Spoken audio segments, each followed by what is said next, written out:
Good morning. Monday morning again. Good morning. It is Thanksgiving week this week. I can't believe it. I don't know. How does time go so fast?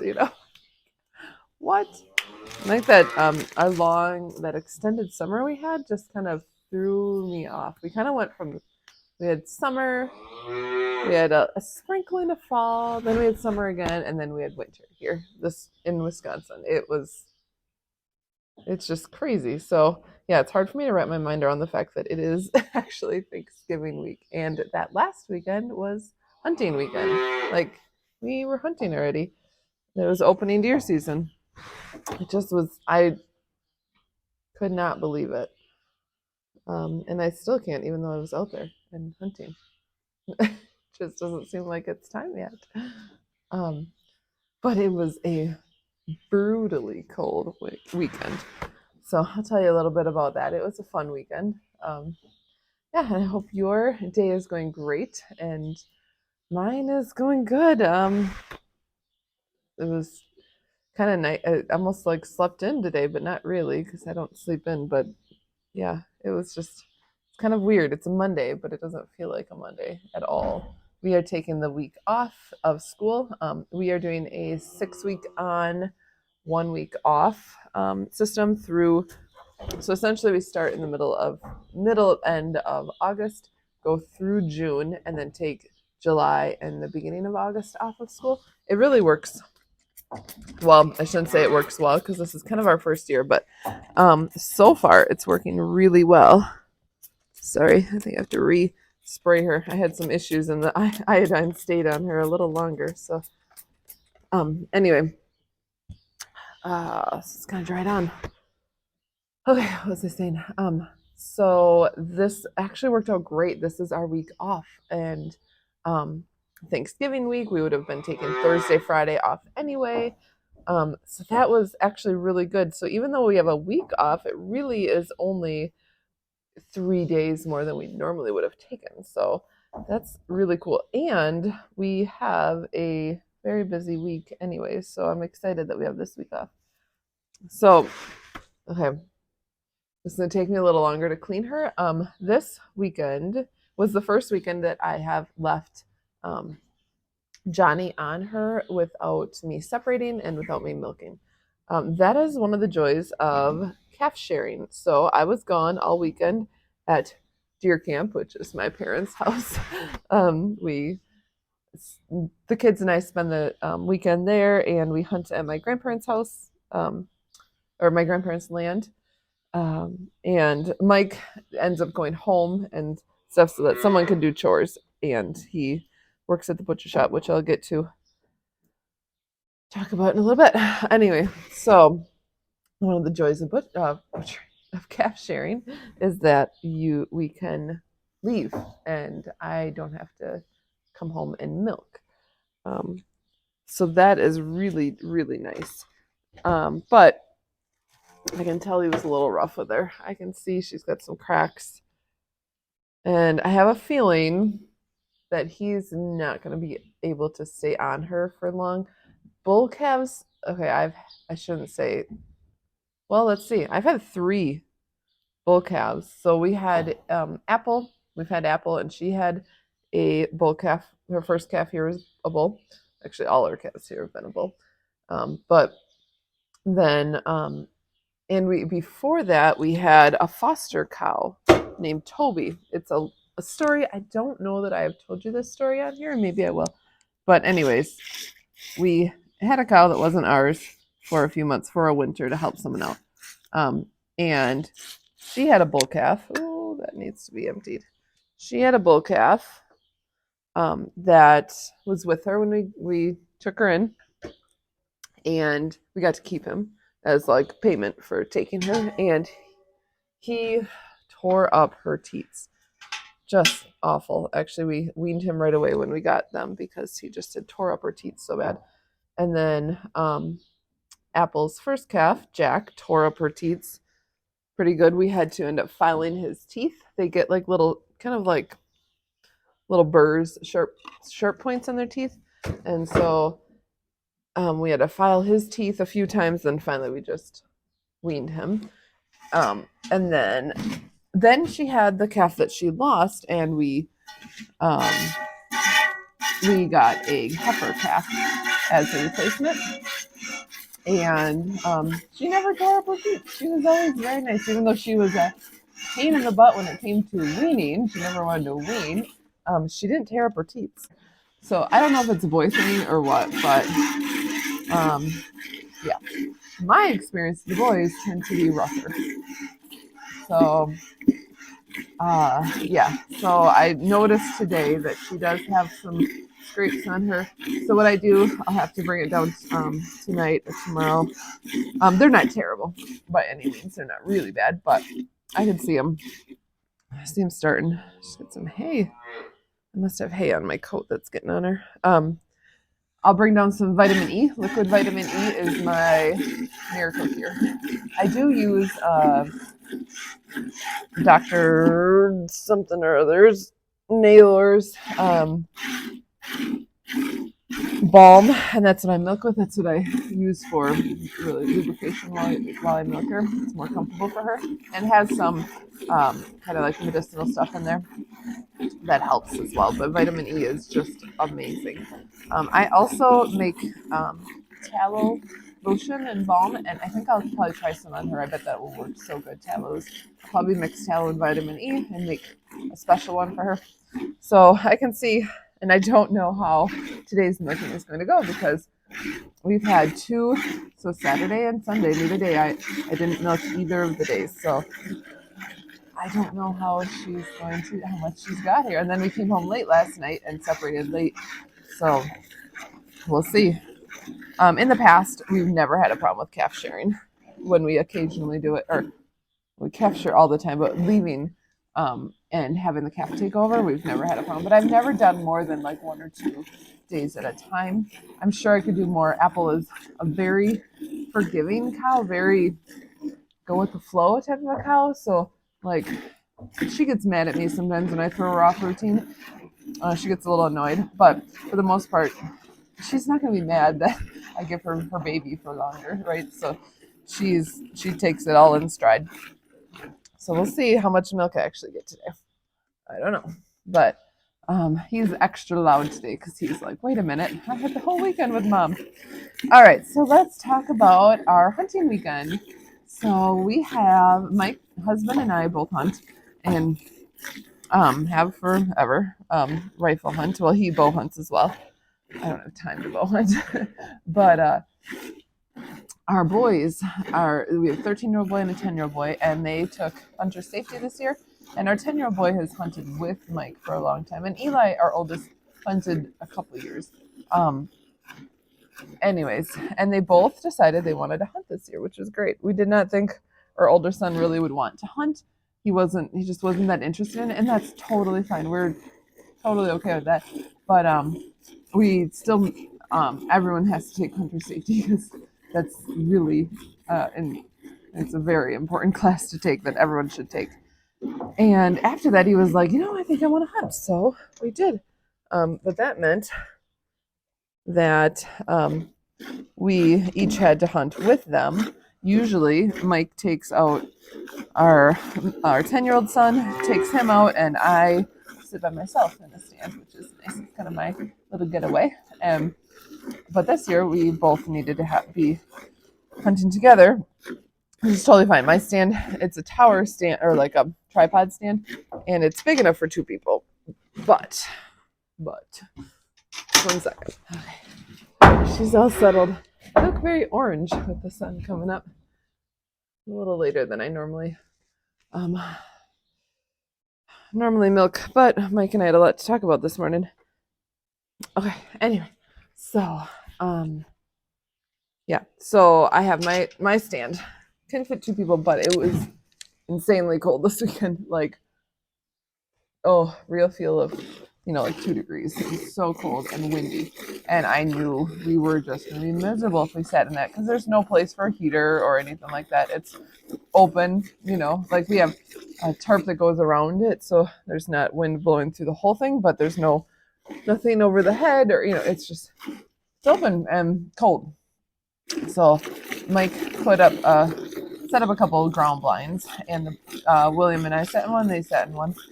Eli and so our oldest and Mike sat in one, and our middle and I sat in one. And it was beautiful. It was snowy opening morning, beautiful opening day. It was just on and off snow, but it was so cold and so windy. We didn't really see much. Just a few deer in the woods that we really didn't have any shot at. Anyway, so fast forward, it was a pretty quiet day, and comes time where it's time to go, and I'm like, oh, I guess we're done. Time to go. So we walk out, and that's just a chicken.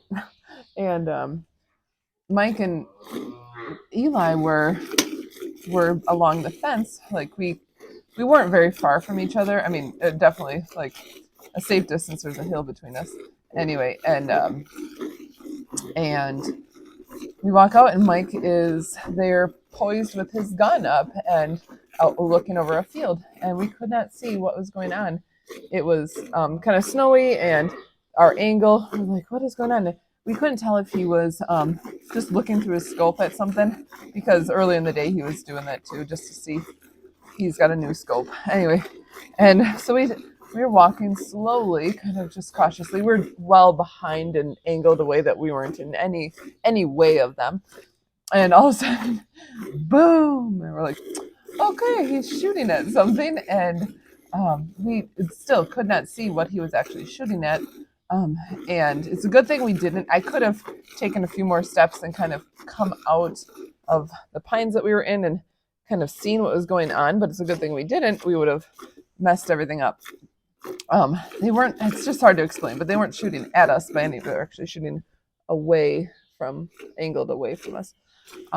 But so, and then two more shots, and Mike was a very good shot. So like, really, you're shooting 3 times at a deer? Like, that's just not unheard of for him.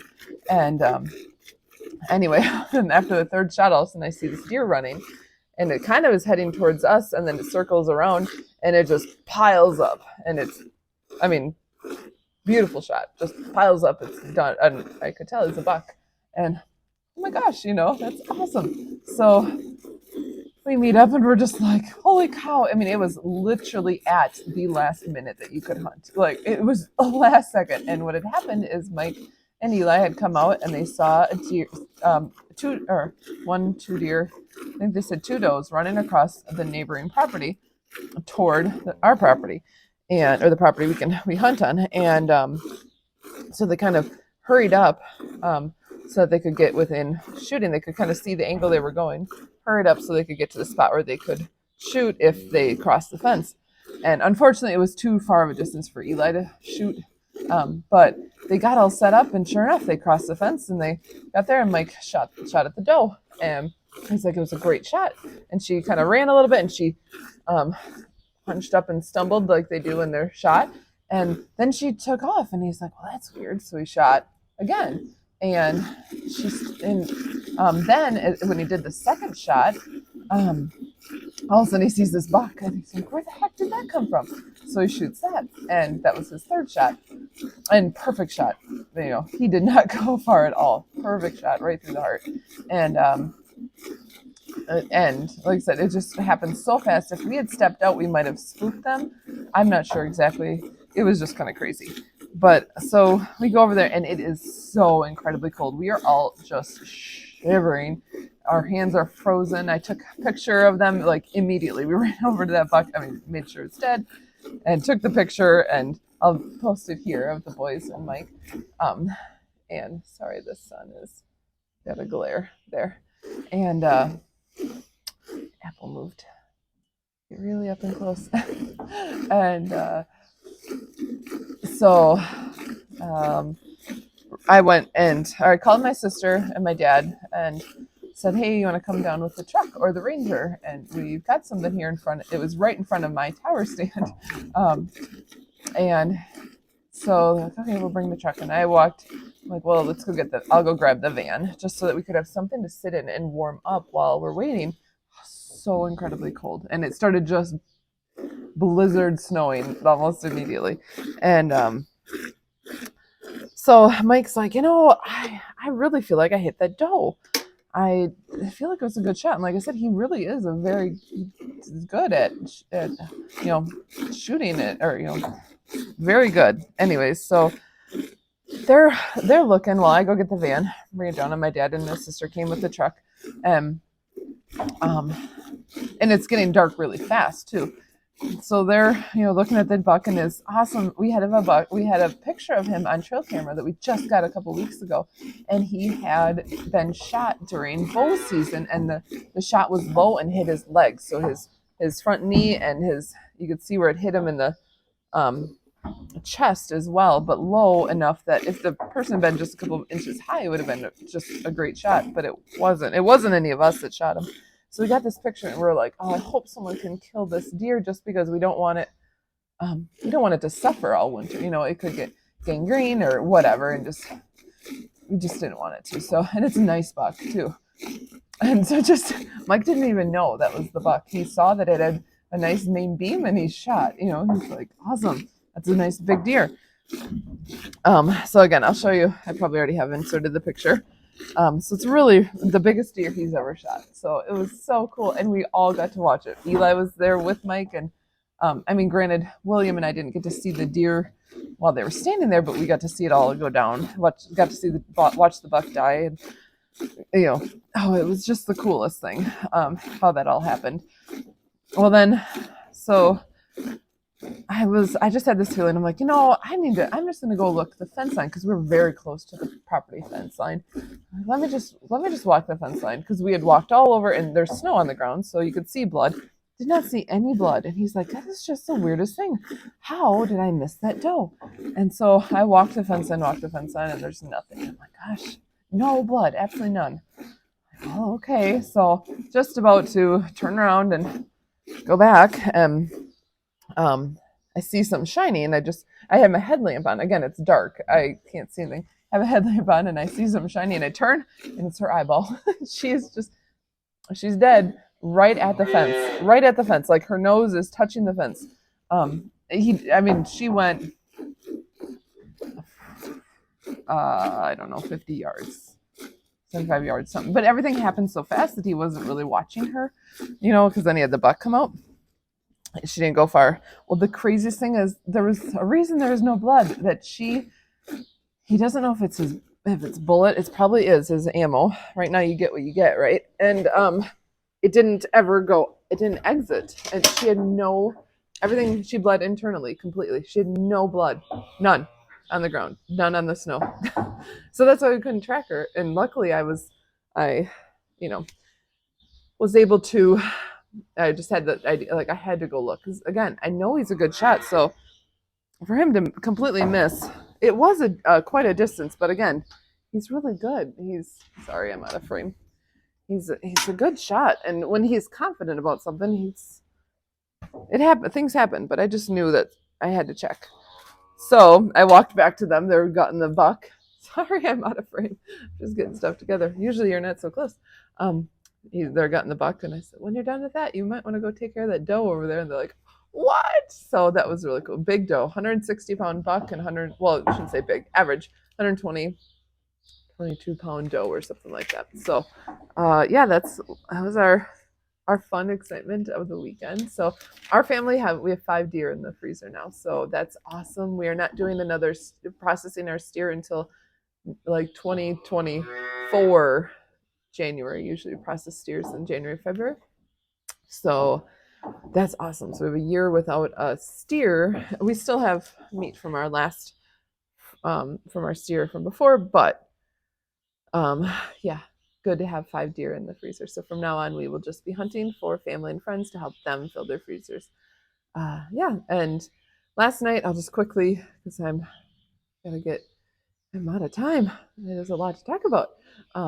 Last night, when we sat out, we saw a few little does, nothing we would shoot at, but it was fun. We had does and turkeys, and Mike and Eli saw like 19 deer. It was a really fun night.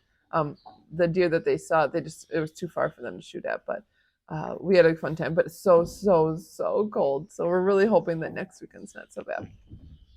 Yeah. And then Mike and his dad have a butcher shop that they do deer every year, and they've done this for forever. And busiest opening morning ever. I will put a picture. Opening weekend, they had 30. They believe they kind of lost track, but 37 deer, and that's a lot for two people. Well, we because we have this whole week off. I was saying it'll be perfect. We're gonna go down and help butcher. We always do. So um, usually, yeah. I mean, we help out, but we usually don't have to help, an entire week, but we will this week and get those knocked out. So they're very take a lot of pride in what they do, and so they don't want a deer to hang around for more than 4 days. They usually people drop them off and they're done the next day. So we're gonna be busy butchering deer, but that's all right. We're loving life. It's been a great weekend, and we'll have a wonderful Thanksgiving with family. And I hope you do too. I hope you have an excellent week. Enjoy time with family. Hopefully, just remember all. There's so much to be thankful for. This is a we are living in some difficult times, aren't we? But there's always something to be thankful for, always. So I thank you for joining me, and I will see you next week. Bye.